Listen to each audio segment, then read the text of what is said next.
bancários vão abrir nesta sexta-feira a sua 22ª Conferência Nacional. E quem vai conversar conosco a respeito é a presidenta da CONTRAF, a Confederação Nacional dos Trabalhadores no Ramo Financeiro, a CONTRAFICUT, Juvândia Moreira. Bom dia, Juvândia. Bom dia, Glauco. Bom dia a todos os ouvintes. Bom dia, Marilu. A Marilu está participando aqui por entrevistas gravadas, Juvândia. E a gente lembra aqui, né, a questão da campanha nacional dos bancários, que também vai se desenvolver pela primeira vez de maneira remota. Os bancários já têm até uma certa experiência nessa pandemia, né, por terem feito diversas decisões aí por meio de assembleias virtuais. Eu queria que você falasse a respeito da campanha, também da conferência que se inicia amanhã e dos principais pontos que vão ser abordados, Juvândia. Bom, Glauco, amanhã a gente começa a nossa conferência, são 635 delegados e delegadas do Brasil inteiro, e foi um processo de preparação muito trabalhoso, né? Um processo de preparação numa pandemia, que você não pode estar junto, que você tem que manter o isolamento. Então, imagina fazer assembleias no Brasil inteiro, fazer conferências estaduais, e nós fizemos, né? Nós nos reinventamos, nós buscamos ferramentas virtuais para realizar essa conferência, e por enquanto tem dado tudo certo e com certeza também dará amanhã. Os pontos são o emprego, Glauco, que é super importante, né? Nessa pandemia, desde o começo da pandemia, a gente tem negociado proteção à vida, à saúde dos bancários. Você tem uma grande parte dos bancários que estão em teletrabalho, então a gente quer regular esse teletrabalho, a gente quer discutir as condições de saúde em casa, porque tem gente que está trabalhando muito mais, o trabalho está muito mais intenso, você não está com os móveis adequados, não tem ergonomia, quem vai pagar o custo da internet? Não pode ser o bancário, tem que ser o banco, né? Você trabalha para o setor mais lucrativo do país e você tem que pagar a tua internet para trabalhar para o banco. Não tem cabimento. Então, a gente quer discutir a manutenção dos direitos e, em especial, a defesa dos bancos públicos, que está sendo aí atacado pelo governo federal, que quer entregar parte dos setores estratégicos das empresas públicas, a exemplo da Caixa Econômica Federal, querem vender as lotéricas, querem vender parcela, né, abrir ainda mais o capital do Banco do Brasil, de segmentos importantes, e que, no fundo, vai desmontando esse banco público, vai desmontando essa ferramenta que né, a gente viu aí na pandemia a importância da Caixa Econômica Federal para o Brasil, para fazer o pagamento do renda básica emergencial. Então, a gente vai começar essa campanha com alguns debates que a gente acha que é importante, mas em especial também como é que o banco cumpre o seu papel na sociedade de fornecer crédito, de ajudar o país a sair dessa crise econômica, que não é só resultado da pandemia, a gente já estava em crise econômica antes, mas que a pandemia vai intensificar. Então, o sistema financeiro tem que cumprir seu papel, não pode simplesmente só pensar em lucro, tem que conceder crédito com juros baixos, crédito para chegar às pequenas e médias empresas. Esses são debates que a gente vai fazer na Conferência Nacional dos Bancários. Agora, Juvândia, em relação a essa questão do teletrabalho, as instituições financeiras, os bancos já estão pressionando os trabalhadores para o retorno ao trabalho presencial? Como que está se dando essa questão? Bom, Glauco, a gente tem comportamentos diferentes. Na verdade, o sistema financeiro, assim como essas grandes empresas que fizeram o teletrabalho, eles descobriram que o teletrabalho é muito vantajoso, que eles economizam. Então, por exemplo, o Banco do Brasil está dizendo que vai economizar em torno de 180 milhões ao ano com o teletrabalho. Ele vai deixar de alugar prédios, entendeu? Salas que estavam alugadas, e deixar de ter aquele custo com a estrutura. Então, assim como o Banco do Brasil, o Santander, e o Santander é pior, né? Porque o presidente do Santander diz que os trabalhadores, para ficarem em teletrabalho, tem que diminuir seu salário, tem que, né, dar uma parte, algum direito, receber algum direito a menos, porque ele acha que é uma vantagem para o trabalhador, mas, na verdade, é uma grande vantagem para o banco, né? Colocar esses trabalhadores em teletrabalho. E é um absurdo dizer um banco estrangeiro, um banco que lucra quase 30% do lucro do Santander no mundo vem aqui do Brasil, e eles ainda querem diminuir salários, falam em diminuir salários, é uma coisa absurda. E tem demitido nessa pandemia. Apesar da gente ter conseguido o compromisso deles e de todos os grandes bancos de não demissão na pandemia, o Santander, depois de 60 dias, começou a demitir trabalhador e está fazendo uma coisa vexatória e absurda para um banco tão lucrativo como esse.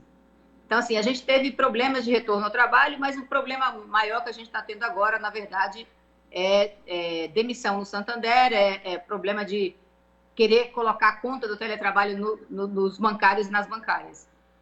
E é importante destacar, no caso do Santander, como você falou, Juvândia, que é um banco que, em outros contextos, inclusive de crise econômica, de alcance mundial, teve prejuízo na maioria dos países e no Brasil teve lucro, ou seja, boa parte, ou uma parte significativa, justamente dos rendimentos do banco vieram do Brasil e é aqui que eles realizam as demissões, Juvândia. Exatamente, mas olha, é um absurdo, né? Se você olhar, o lugar mais lucrativo do Santander no mundo é no Brasil, é o site do Brasil. Aqui é onde o banco lucra mais. E um peso do lucro do banco do mundo vem daqui. Lá na Espanha ele não está demitindo, entendeu? Não está demitindo o trabalhador, mas o brasileiro ele está demitindo. É uma coisa absurda, entendeu? Porque falta governo também que cobre isso, né? E esse também é um dos motivos. O governo não poderia permitir que uma empresa tão lucrativa como o Santander começasse a demitir trabalhadores, senão são em torno de 600 trabalhadores já demitidos agora na pandemia, sem cabimento nenhum, pessoas que estão lá, que se arriscaram, que saíram das suas casas, que arriscaram sua vida, que foram trabalhar nas agências, que estão em casa trabalhando, que estão sacrificando suas famílias, o contato com sua família nesse momento tão difícil e tão delicado para o mundo inteiro, né? Que é o momento da pandemia. Então, o comportamento do Santander é algo que a gente não deveria aceitar de forma alguma. Agora, Juvândia, você falou também a respeito do papel, da discussão do papel dos bancos dentro dessa pandemia. O setor financeiro foi um dos primeiros beneficiados ali pelo governo, logo no início ali das medidas de distanciamento social, com a liberação de 1,2 trilhão de reais, né, que seria um dinheiro justamente para garantir aí a liquidez de pequenos, médios e grandes negócios. Mas a constatação hoje é que só os bancos públicos têm conseguido fazer esse dinheiro chegar na ponta. É necessário também discutir formas dos bancos privados ajudarem justamente a manter a economia funcionando, fazer com que esse dinheiro que foi liberado pelo governo lá atrás chegue a quem precisa, Juvândia? Com certeza, Glauco. Veja, o que é um banco? O banco é uma concessão pública. O Estado dá a um grupo a autorização para ela pegar o seu dinheiro, o meu dinheiro, o dinheiro da Dona Maria, do seu João, captar esse dinheiro e emprestar esse dinheiro, ajudar a sociedade, né, com aqueles recursos que ele captou, seu, meu e de outros, ajudar a sociedade a crescer, a se desenvolver. Porém, o sistema financeiro não tem feito isso, né? E principalmente na pandemia, que é onde as empresas, as pequenas, médias, microempresas mais precisaram do sistema financeiro, e ele simplesmente negou o crédito. Ele recebeu do Estado esse benefício, ele foi ajudado, protegido logo no começo da pandemia, antes dos seres humanos terem sido protegidos, o Estado protegeu o sistema financeiro, porque o renda básica emergencial chegou bem depois, demorou muito, né? Você lembra disso? Os bancos não, a medida para os bancos foi logo no começo de março, ali no dia 16 de março teve uma medida, depois no dia 24 teve uma segunda medida do Banco Central protegendo os bancos. Veja, então, se ele tem a obrigação de ajudar a sociedade a se desenvolver economicamente, a economia girar, a financiar, ele não está cumprindo esse papel. Só os bancos públicos, aliás, estão cumprindo esse papel. Os bancos públicos estão emprestando do Pronamp, né, naquela linha de crédito que é para pequenas e médias empresas. Até agora, só os bancos públicos estão emprestando. Os bancos privados não, porque eles querem risco zero, querem garantia total, risco zero, né? E é uma coisa absurda, porque eles têm ganhos astronômicos, né? Os 5 maiores bancos, nesse primeiro trimestre desse ano, agora de 2020, lucraram 18 bilhões de reais de lucro líquido, depois de tirar todos os impostos. O ano passado, esses bancos lucraram 108 bilhões de reais de lucro líquido. Como é que pode o sistema financeiro não estar cumprindo o seu papel, ajudando as pequenas, médias e microempresas? Eles estão emprestando, Glauco, só para as grandes empresas. Quando você vê as novas concessões dos bancos, metade está indo para as grandes empresas. Você tem que emprestar? Obviamente tem, né? As pequenas e médias e microempresas conseguiram só 20% do crédito até agora. E grande parte desse crédito vem dos bancos públicos.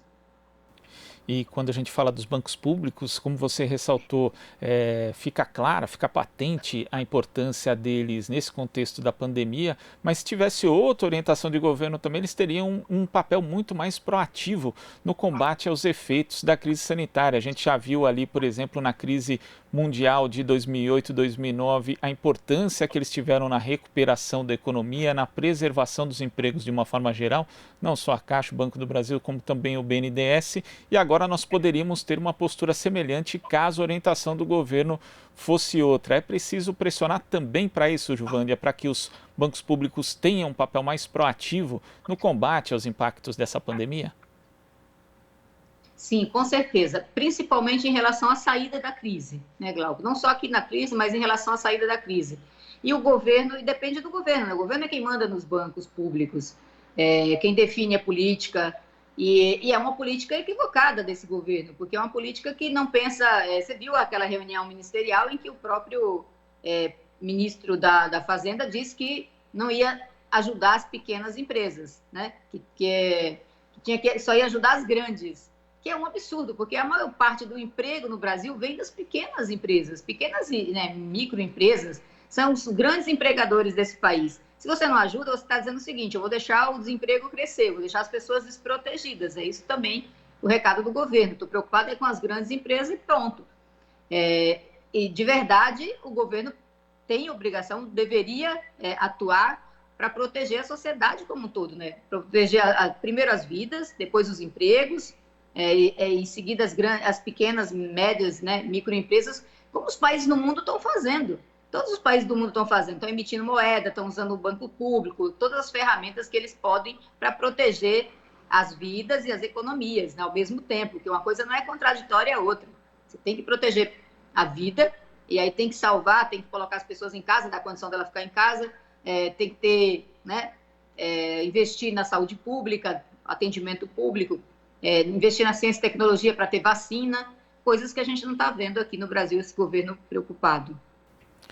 Juvândia, para a gente concluir, eu queria que você falasse como os bancários podem participar da Conferência Nacional que acontece amanhã e sábado, e como as pessoas, de uma forma geral, podem acompanhar o evento, inclusive já que teremos a participação do ex-presidente Lula, também do governador do Maranhão, Flávio Dino, do coordenador nacional do MTST, Guilherme Boulos. Como as pessoas podem acompanhar, Juvândia?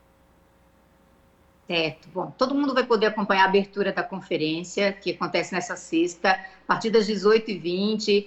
E a gente, como você falou, tem convidados especiais para fazer um debate, né, do momento que a gente está vivendo, de como é que a gente sai dessa crise. Porque toda a campanha salarial, Glauco, ela é influenciada pela conjuntura. Então, você tem que saber bem o que está acontecendo, porque isso vai interferir positiva ou negativamente na sua campanha salarial. Então, a gente está convidando essas personalidades para fazer um debate com a gente da conjuntura, né? Como é que eles estão vendo esse momento e qual é a saída para essa crise econômica que essa pandemia está deixando para a gente, né? Vai deixar. Então, a gente vai contar aí com o presidente Lula. E eu fico me perguntando, Glauco, se a gente tivesse o presidente Lula na presidência da República, como seria diferente nesse momento? Como você mesmo falou, em 2008... o presidente Lula foi lá e usou os bancos públicos para ajudar a população, para que o Brasil reagisse àquela crise mundial, econômica mundial, né?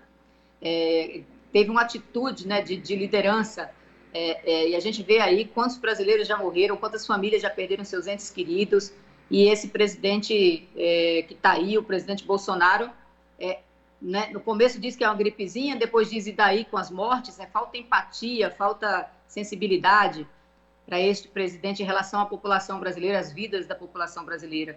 Então, a gente vai debater com lideranças, o governador lá do Maranhão, Flávio Dino, que tem uma atuação ali né, uma preocupação, uma atuação para salvar as vidas dos moradores ali do estado, de como é que essa pandemia está atingindo o estado, os estados, os governadores, e uma liderança social, que é o Guilherme Boulos, para falar para a gente também como é que a sociedade está vendo isso, como é que ele, como liderança, está vendo isso e a solução para essa crise. Tá certo, Juvândia. Muito obrigado pela sua participação aqui no Jornal Brasil Atual e até a próxima. Até a próxima, Glauco. Obrigada. Conversamos aqui com a presidenta da Confederação Nacional dos Trabalhadores no Ramo Financeiro, Contraficute, Juvândia Moreira. Aqui você ouve as notícias que os outros não dão. Jornal Brasil Atual.